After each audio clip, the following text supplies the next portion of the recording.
it makes it feel like a new game. I mean, it's an expansion, sure. It's an add-on to the previous iteration, but it adds all these extra weird dynamics that are going to mix up the metagame so much that it will always feel new and fresh and great and so good, so good. TYVM Blizzard Entertainment spawning in the top right corner. It is the IronSquid tournament, a French tournament, and why not invite one of the most famous French pro gamers of all time? It is Roots ToD.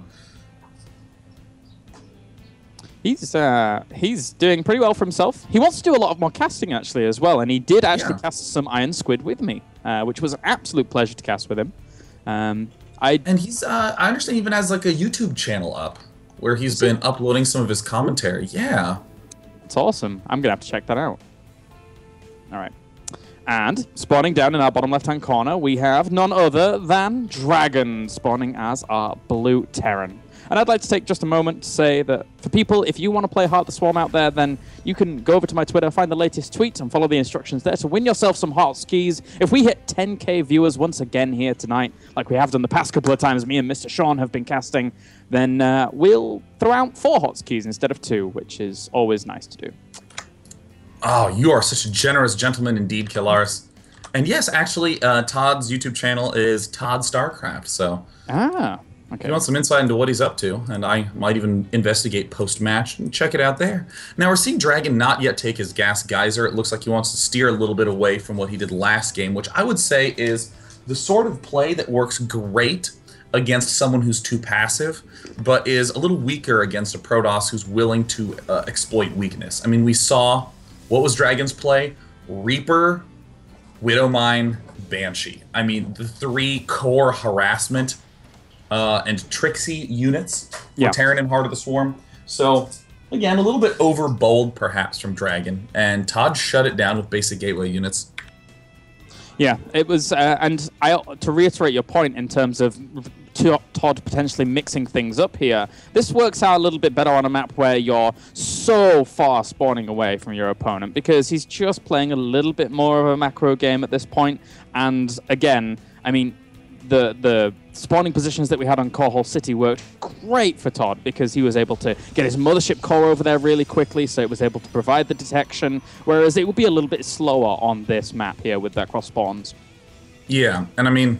when you're that close, you don't even need a recall. You just walk home. That's true. Dragon, wow, playing very cautiously. I mean, you look at what the modern Terrans are doing. They're going command center, then barracks before the bunker. Or sometimes even barracks and refinery before bunker. So Dragon, though, feeling very precautious, just wants to make sure this game goes on. This could also be a signal that he wants to go for a very fast 3rd command center, which he does because he's a sneaky man. There it is in the bottom right. Interestingly, though. Yeah, even then, I would wonder if he wants to be going for mech or Marine Marauder. Generally, you'd say you must go Marine Marauder just to be able to defend in this position. Yeah, you need those units out pretty quickly. And if you're going mech, you just generally wouldn't have that much out before some kind of aggressive move would hit from ToD. So, I mean, he's going to poke forwards here. He's seen his opponent's natural already, so ToD doesn't really need to get any more information other than try and do some containing here. But as you said before, he needs to somehow figure out that expansion down to the bottom right is there. Now, if ToD wants to open up Oracle or something like that and takes a route that's on the edges of his map, on the map, then he could potentially spot this. Yeah, we're seeing that oh-so-noble mothership core move on out. Again, it moves... It's a lot slower than it looks. Yeah. For some reason, I always perceive the mothership core as being like stalker speed, but in fact, it's quite a bit slower. In fact, it's slower even than the Zealot. So Marines, pretty much any unit can chase it down and fire away. But ToD will get the essential scout. He's teching up to the Twilight Council. I think that's a fantastic play in this position. I do and as well. Already doing some poking. This could be 4 DTs, potentially, which we spoke about earlier, as 100-100. Again, as Day9 said, it's basically for free. It's a really, really nice tool. And look at this Stalker being so annoying. This is the power of having high ground vision so early on with a Mothership Core that can be out so much quicker. And actually, Mothership Core, if he positioned a pylon here, you could warp in DTs on the high ground now that I think about it as well. Yeah, and even with them... Oh, there's the Dark Shrine already going down. Dragon's starting to pull back. Keep in mind, too, that hallucination is free. You don't need to do a research. The sentries already come with the ability in Heart of the Swarm. So this means that you have the ability to do a lot more aggressive scouting. Now, over on Camp Dragon, we see that he's going for the double engineering bay before even getting any upgrades. I think that is the absolutely, undeniably correct play.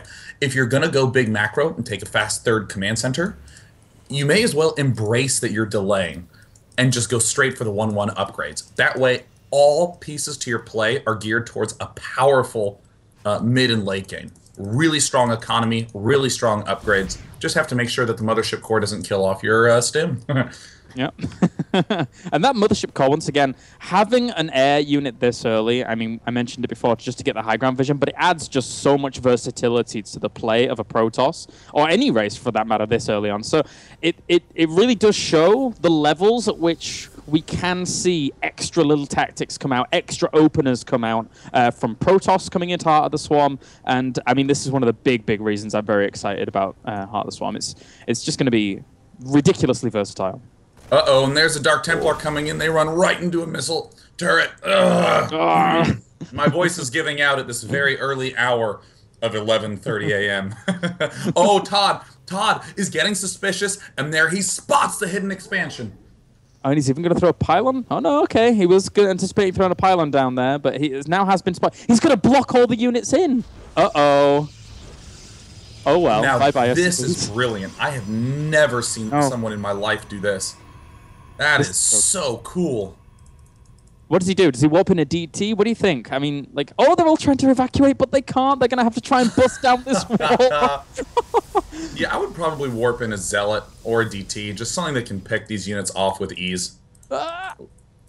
Looks like the SCVs are, in fact, going to give chase to the Stalker and these Zealots. ToD now taking a third base, going straight for Templar.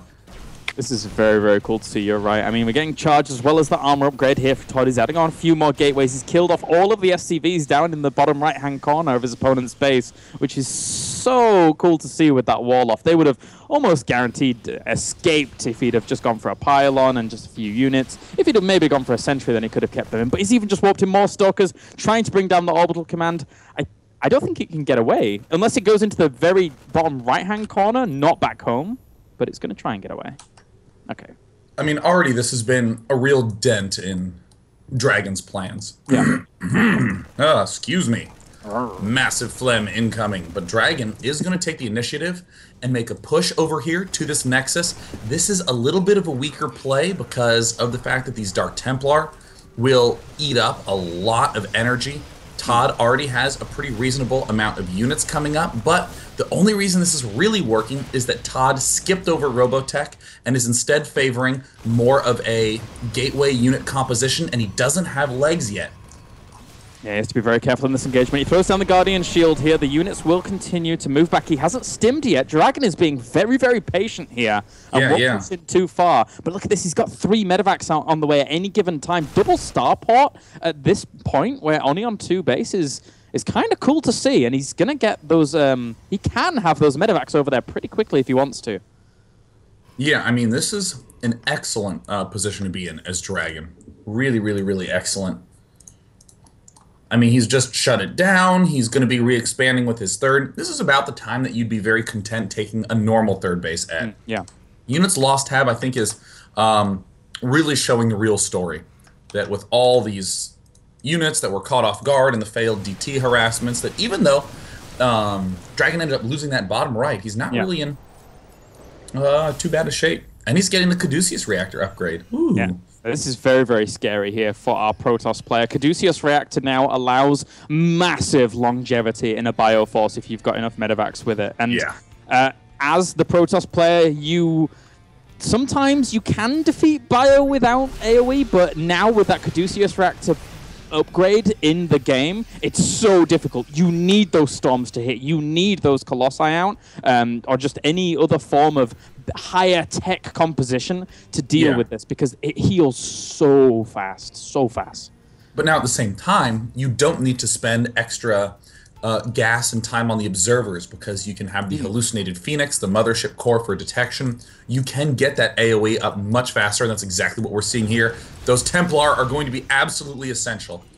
Yep, they are. He's going to try and position himself here. This is a pretty good concave potentially for Dragon if he pushes in. He dodges a storm for just a second, but walks into it again, as now the Zealots trying to charge in. Some of them right in the back. Storm goes down. He's trying to separate as best he can. Really nice control there from Dragon. He's 50 supply up right now. ToD's forced to retreat.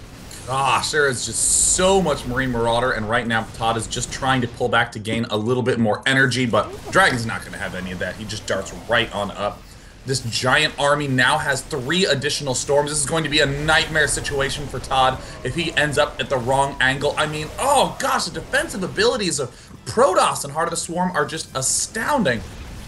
He's bringing the mothership core back here to the main with a few units, trying to kill off some of this bio that's tearing apart. A few of the Zealots that have come to defend as well. There hasn't been that many worker kills, but still, Dragon tries to find a way in, but all of his Marines and Marauders are dying at every single angle. ToD, somehow, someway, decides he's going to defend. And Dragon, for now, I mean, this is still kind of level pegging now that he's got those 4 bases. Yeah, I mean, the one error I really feel like ToD did. I mean, he had pretty much a flawless defense there with the double, not exactly flawless. He had a reasonably strong defense with that double defensive cannon play on the Nexus, but he did no warpins to harass this 3rd base for Dragon. And now, as we're seeing, ToD is sweeping down and will apply pressure to that 3rd base.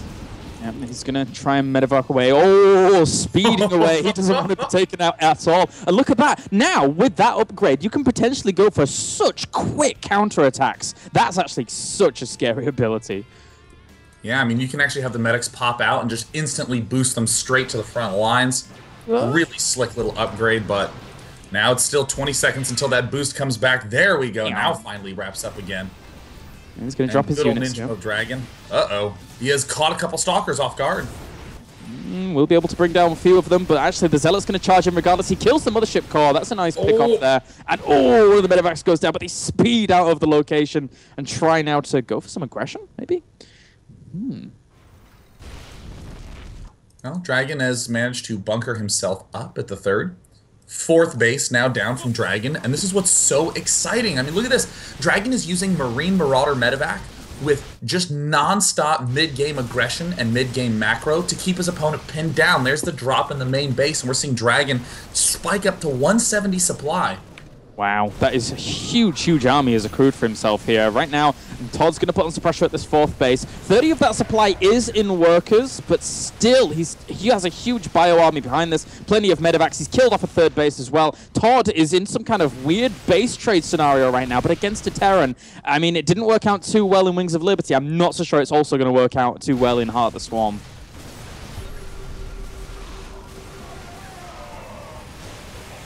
Going to drop a few storms here, trying to kill off what he can of dragons. And for now, these units, well, they're going to get completely sliced up by some Zealots as well. But still poking in at the natural, trying to kill off what he can. And I mean, well, I don't see how a Protoss can win a base trade in this situation, Sean.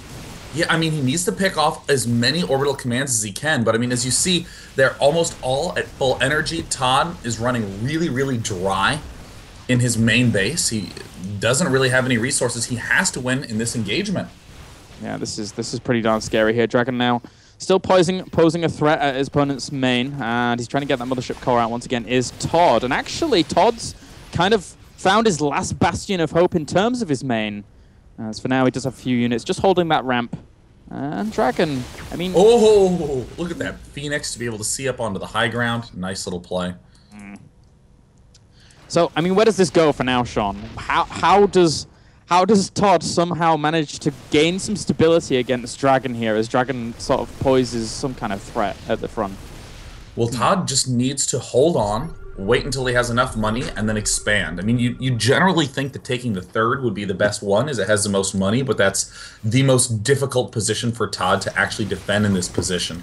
It might end up being the risk that ToD has to take, as right now he is just a mile and a half behind. He's going to warp in the Nexus, and then he's going to go only High Templar warp in, maybe a couple Dark Templar for counter harass at this third base, as in these low econ situations, counterattacks are much stronger. But, I mean, it looks like ToD is doing the aggressive option and going for a push to be able to buy himself a little bit more time.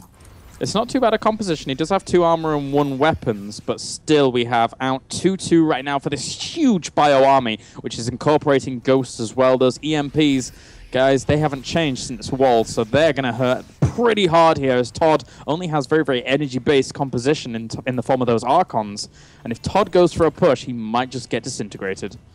And here ToD is poked forward, Dragon sees it and is going to dart right on in. God, that Caduceus Reactor upgrade makes those medevacs so stupidly good, and there we end up seeing a couple of EMPs blasted down from Dragon, a snipe on the Templar to take it out, and suddenly ToD has almost no big area damage left. He even might have to just warp in a big pack of units now, even though he's just earned enough cash to get another Nexus. Yeah, this is really, really hard for him to deal with. I mean, Dragon's going to throw down just scans again, trying to find some High Templars on the retreat. And he gets 1 snipe, gets 2, picks off that High Templar. Now ToD has a little bit of a lesser position to actually defend here, and Dragon's just going to go for it. And there it is, Dragon darting up, the big stim, 2-2 units. Marine Marauder never looked so good. There's the good game. Dragon takes the win and ties the series up 1-1.